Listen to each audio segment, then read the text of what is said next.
The beauty of Windows is in its customizability, and you can do quite a few things to personalize Windows 11 to match your style. We'll show you how to use themes in Windows 11 for a more personalized desktop experience. And stay with us until the end as we'll share a bonus tip on taking a screenshot in Windows 11.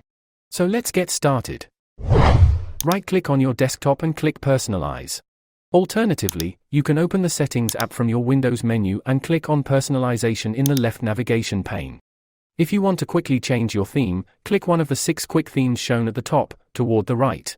But if you want more options, you can click on Themes, then Browse Themes, and select one of the themes from the Microsoft Store. Confirm by clicking the Get button, let it download, and then click Open. Choose your new theme, and you're done. Go back to the Personalization tab, and from here you can customize the color, choose either dark mode or light mode, and turn the transparency effect on or off. If you wish to customize the pop-up sounds and mouse cursor styles, click on Themes in the Personalization tab, and at the top, you will find the sound and mouse customization buttons. Now that you've created a custom theme, you might want to showcase it to others. In the Theme section, right-click your custom theme under Current Theme, and click Save Theme for sharing. Select a location, type a name, and click Save.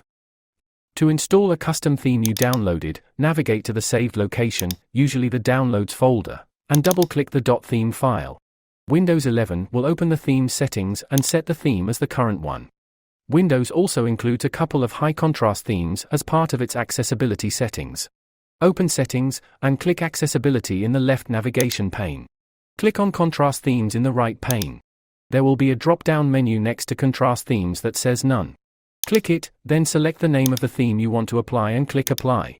After a few seconds, Windows will apply your high-contrast theme.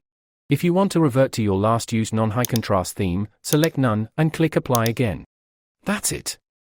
And as a token of appreciation for staying with us until the end, here's how to take a screenshot on Windows 11. Press the Print key on your keyboard, usually located next to the F12 key. Choose the screenshot options, for example, the snipping tool, and select the region of your screen you wish to capture. You will find your screenshot in the Files, Pictures, Screenshots folder. Thank you for watching. If you found this video helpful, please visit our full playlist of tutorials about Windows.